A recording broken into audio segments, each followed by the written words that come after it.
Hey everyone, it's Ben Hardy here, and in today's we're going to be looking at the Ford Ranger with the V6. This one's an XLT. It's actually a really good value in the midsize pickup truck segment. Before we get into this video, I want to give a huge shout out and thank you to the Ford here in Park City for giving me some time with this Ranger. I'll include a link to their website in the description down below. Let's get into it.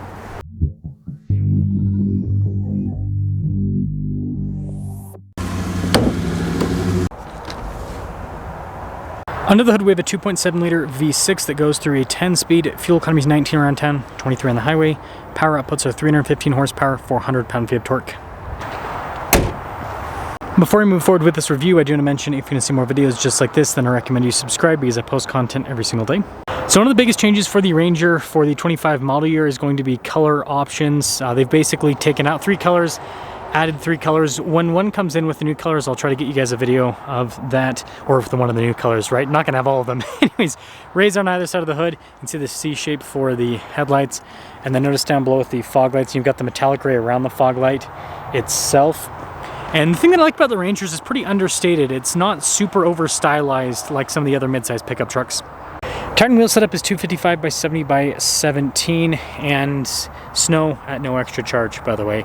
But you've got the metallic gray there with the wheel, independent front suspension. Got the nice painted fender flare, XLT there. This one has the side steps, and then FX4 as well, so that's why you've got those more aggressive tires. But there's your side profile. And then for those of you wondering, the Ranger still utilizes leaf springs with the regular ones. It's only the Raptor that gets the multi-link.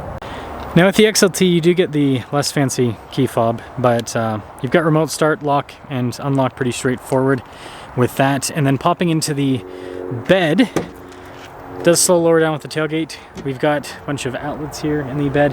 Protection from the factory as well, which is really nice. And the tailgate's very light, so easy to lift up. Ford logo there on the back. Got the cool squiggly taillight design. Metallic gray for the bumper again, and there's the rest of the rear. This leads us into the passenger cab where we've got stitching that goes across, and then this trim kind of interesting. It is hard touch at the top, by the way. The XLT does come with cloth seats. Pretty nice design. And then with the seat itself, I think this is the, no, this one doesn't have a lever. Oh no, it does have a lever to pick it up, or the strap. That's what it was with these ones. I review so many trucks, I always get them mixed up. But you got a little bit of storage underneath. Legroom's good for a mid-sized pickup truck. Better than a lot of others in the segment. Got some storage there, USB ports as well. You can see an outlet on top of that. And then the window here in the back is manual for the opening operation. And then headroom's also good. Now popping up front, you will find that we've got soft touch here, and they actually still don't do soft touch up top. That's funny. Blind spot monitoring with the mirrors.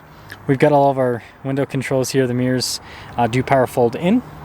Payload capacity is 1421 on this particular truck. And then again in cloth with the front seat here. It is manually adjustable. Got all of your light controls here. Steering wheel is also manually adjustable as well. And kind of a cool design there on the dash. And we gotta switch hands because you got a flip out key. Old school. Taking a look at the steering wheel, soft touch all around. You got some fancy stitching there in the center. Practical controls in the front for the center digital gauge cluster. We've got cruise control, volume voice command controls, and then just traditional stocks behind the steering wheel. Digital gauge cluster here in the center. You notice that that's kind of, I mean, still digital-ish, but not as much as the screen here. But yeah, you can change the information that's displayed here to show what you want. And then also with the drive mode, it'll show you which one you're in depending on what you select. It doesn't have a crazy animation for this version of the Ranger. Backup camera in reverse. Trajectory lines do turn with the steering wheel. Good resolution with the camera as well. And then vertical infotainment system. You notice single zone climate. You actually have physical buttons for the climate and the radio down below. But yeah, I mean, I would say pretty easy to use with the whole screen setup overall. And you'll notice off-road controls are built into the screen. So like if you want to lock the rear differential, if you want to use the off-road cruise control, it is built into the screen, which is a little bit obnoxious. To the brake controls, got some USB ports here, phone charging pad in front, shifter. Notice it's got a manual function. Parking brake with some more cup holders. Just a regular 2-speed, 2-wheel drive transfer case. It does have trailer backup assist. And then you can see this little button right here. That'll pop up with the off-road stuff. So at least you have a shortcut button to it.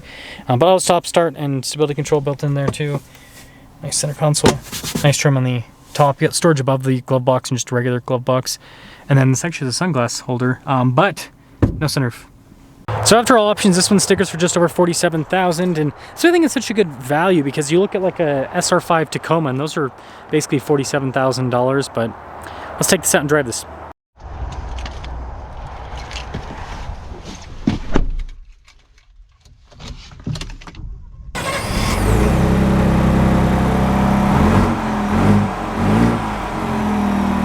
Well, Ranger XLT with the V6. My question to you guys, what mid-size pickup truck comparisons do you want to see for this year? So so obviously models, like, do you want to see Tacoma versus Ranger? Do you want to see Ranger versus Colorado? Let me know on that. And then also let me know packages as well. Like, do you want to see XLT V6 versus, I don't know, again, Tacoma SR5 is the same price. So do you want to see XLT V6 with an SR5 Tacoma, non-hybrid? Let me know on that too. Now, I love this engine in the Ranger. It is incredible. It's just over $2,000 for an option. Money well spent.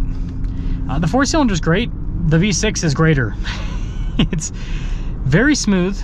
It's got great power. And it is not too loud. But the noises it does make aren't bad. Man, I'm going faster than I thought I was going. Jeez. This thing's got so much power. Gets away from you. And the Ranger actually hides the speed pretty well. It's very, for a mid-size pickup truck, it's pretty well insulated and it's very comfortable with the ride. This road isn't too bumpy though, so it's not like we're gonna get too much going on anyways. Yes, I really do like it though. It's a nice drive. Seats are pretty comfortable. I think the Lariat seats are a little bit more comfortable. The seats are actually the most comfortable with the Ranger Raptor seats, but you know, it's going to cost you an extra 10 grand plus dealer markup, of course. Most of them are marked up from what I've seen.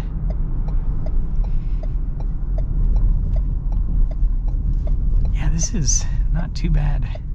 This is tighter than I usually do, but I think I can make the turn here. Ah! Nope. Need a little bit more space to do that. Guess that'll show you guys the turning radius. It's tight, but it's not tight enough, I suppose. This thing's got power. It really does. Now, like most turbo V6s, it does kind of taper off at the top end a little bit. But this is more tuned for torque. And that's what I've noticed about a lot of these mid-size pickup truck engines is they're less about the horsepower and more about the torque. And so when you ring them out, it's not gonna, you know, the engine can feel a little bit abrasive, and this is all mid-size pickup trucks. The engine can feel a little bit abrasive, and like I said, it kind of dies off at the top end. But when you just kind of ease into it, it's great.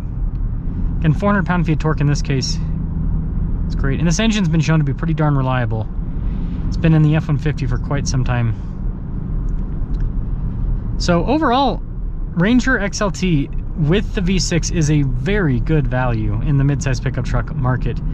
I mean, again, let's just look at the competition. With the GM trucks, you're getting, you know, like with the Colorado, you can get like a Z71 with the 4-cylinder that has similar power outputs to this, but the 4-cylinder doesn't feel as strong because it's got 2 less cylinders.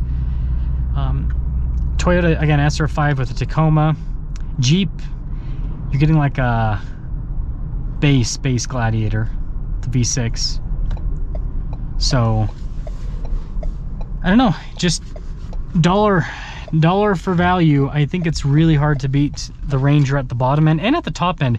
It's the middle of the Ranger that kind of feels a little bit weird, like a Lariat with a 4-cylinder or a Lariat with V6. It's like the Lariat with the V6 is so close to a Ranger Raptor, you might as well get a Ranger Raptor. But then the Lariat with the 4-cylinder, it's like, the value's kind of there, but it's also like, if I'm going to spend $50,000 on a truck, I don't think I want a 4-cylinder. But either way, I think this is where this was parked. I don't know, guys. I just work here. Let me know what you guys think about the V6 Ranger, but I think it's really cool that Ford offers this. And by the way, I am in 2-wheel drive now. The thing that's really cool about Fords is that they actually get really good traction even in 2-wheel drive. You just have to be easy on the throttle. That's all.